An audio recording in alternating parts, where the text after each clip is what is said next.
नमस्कार साथियों, SCERT देहरादून में इस समय in service teachers training programme का आयोजन किया जा रहा है, जिसमें हमारे विभिन्न जनपदों से आए हुए शिक्षक KRP और MT के रूप में प्रशिक्षण प्राप्त कर रहे हैं। आइए चलते हैं इस ट्रेनिंग की ओर। 10 मिनट में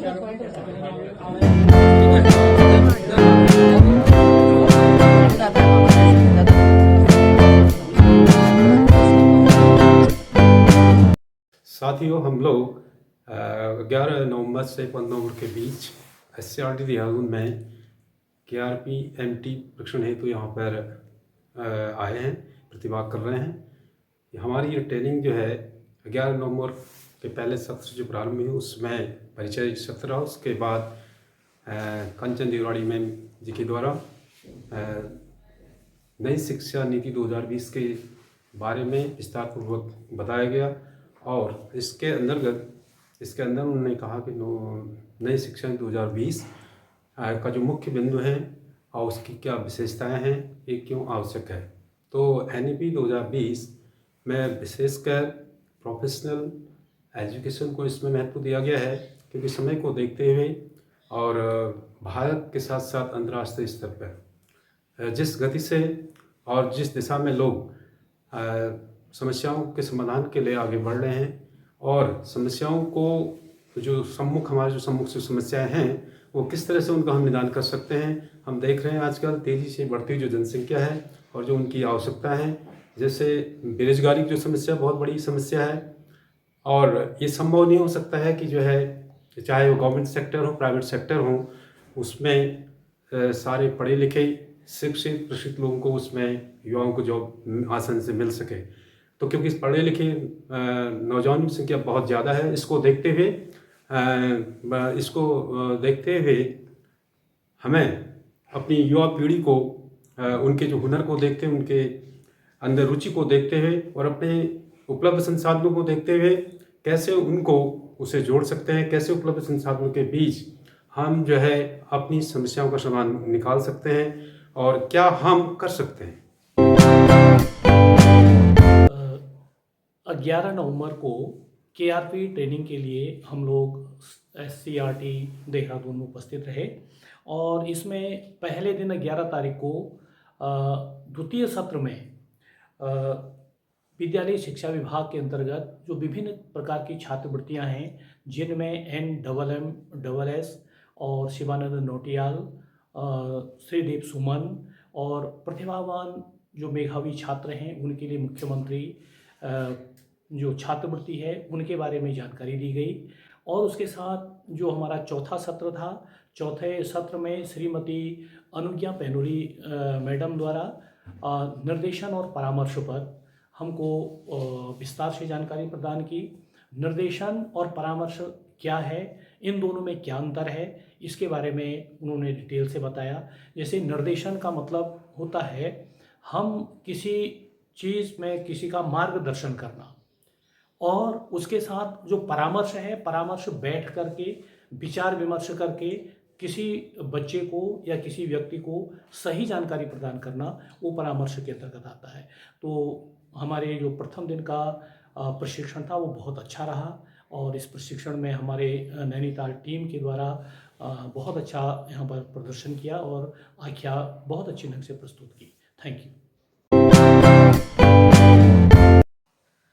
सभी को नमस्कार, मैं सुभाष चंद्र तिवारी। आज हमारा 12 नवंबर का द्वितीय सत्र था, जिसमें सबसे पहले स्वयं को जानो, स्वयं की जागरूकता पर शेफाली मैडम के द्वारा लोगों को ये प्रेरित किया गया कि कैसे आप अपने आप को पहचानेंगे, क्योंकि जब तक व्यक्ति अपने बारे में नहीं जानता है तब तक वह दूसरे के बारे में नहीं परख पाएगा। तो उन्होंने इसके लिए कई ट्रिक्स बताए कि व्यक्ति कैसे अपने बारे में जानेगा, कैसे समझेगा। उसके लिए उन्होंने छोटे से एक्टिविटीज़ कराए और फिर अंत में तब वो अपने मेन बिंदु पे पहुँचे। मुझे ये प्रोग्राम बड़ा अच्छा लगा।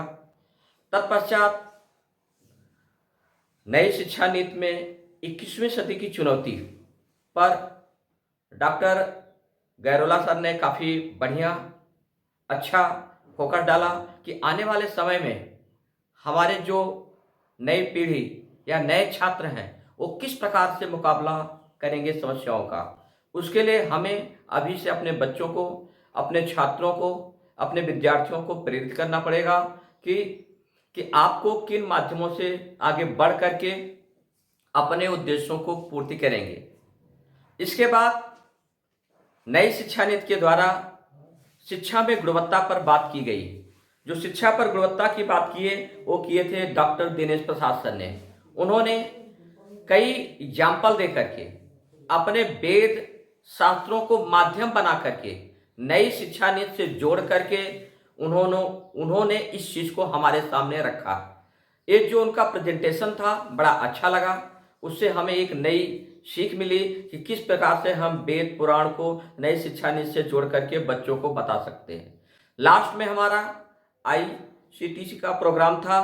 डॉक्टर रमेश चंद के द्वारा प्रोग्राम दिया गया। उन्होंने किस प्रकार से हम अपने विषय पर कंटेंट बना सकते हैं, कैसे बच्चों के सामने उस चीज़ को हम कहानी के माध्यम से, फिर प्रश्नोत्तर के माध्यम से, फिर फिगर के माध्यम से, ई कंटेंट के माध्यम से हम बच्चों के अंदर पढ़ने की एक ललक पैदा कर सकते हैं। तो इस प्रकार से पूरे दिन का जो हमारा प्रोग्राम रहा वो काफ़ी सफल रहा और बहुत कुछ सीखने को मिला। गुड इवनिंग, मैं संदीप कुमार GSC सेल पिथौरागढ़ से। और जैसा कि मैं यहाँ पे KRP और MT ट्रेनिंग के लिए SCRT देहरादून ननौरखेड़ा में आया हूँ। तो यहाँ पे आज 13 नवंबर को सेकंड सेशन में मैडम शुभ्रा मैडम जी ने हमें एक जेंडर संवेदनशीलता के बारे में बताया था, जिसमें उन्होंने एक वीडियो क्लिप के माध्यम से यह दर्शाया था कि जो जेंडर का जो फेस है उससे महिला पुरुष ही नहीं कर रहे हैं, सिर्फ पुरुषों में भी देखा गया है ये वाला। तो इसका जो भेदभाव जो है वो पुरुषों में भी देखा गया है। कभी हम एक पुरुष के लिए भी हम बोल देते हैं कि इसकी महिला की तरह आवाज़ है, इसका चलन वलन महिला की तरह है। तो ये चीज़ें सामना करना पड़ता है। तो कभी कभी यह भी सामना करना पड़ता है कि जैसे कैटेगराइज हमें देखते हैं कि थर्ड जेंडर के बारे में हम सीधा डायरेक्टली बात कर देते हैं, जबकि कहीं पे वो कैटेगराइज नहीं किया गया है। थर्ड जेंडर तब आता है जब फर्स्ट और सेकंड में हमने किसी को रखा है। तो हमने फर्स्ट और सेकंड में किसी को रखा है नहीं, तो थर्ड जेंडर भी इसमें कहना इतना उचित नहीं है। इसके लिए थर्ड जेंडर की जगह हम अन्य जेंडर का प्रयोग कर सकते हैं। नमस्कार, मैं भुवन शंकर पांडे, प्रवक्ता इतिहास, राजकीय इंटर कॉलेज टनकपुर, जनपद चंपावत से यहाँ पर 5 दिवसीय शिक्षक प्रशिक्षण कार्यशाला में प्रतिभाग करने के लिए पहुँचा हूँ। आज प्रशिक्षण के तीसरे दिन चौथे सत्र में तनाव प्रबंधन विषय पर डॉक्टर मोहन सिंह बिष्ट, प्रोफेशनल सीमेर के द्वारा इस सत्र को संचालित किया गया। इस सत्र में तनाव क्या है, तनाव के क्या कारण होते हैं और तनाव से किस प्रकार सरलता से निपटा जा सकता है, इन बिंदुओं पर चर्चा हुई। सामाजिक भागदौड़ की जिंदगी में अमूमन लगभग सभी लोगों को कभी न कभी किसी न किसी समय या किसी न किसी प्रकार का तनाव होता है।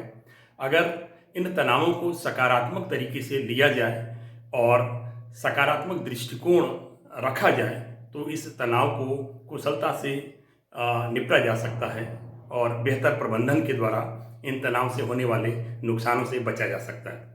एक अध्यापक होने के नाते हमें अपने बच्चों पर इस प्रकार के जो तनाव होते हैं उनको सकारात्मक दृष्टि से सुदृढ़ करने के लिए प्रेरित करने की आवश्यकता है।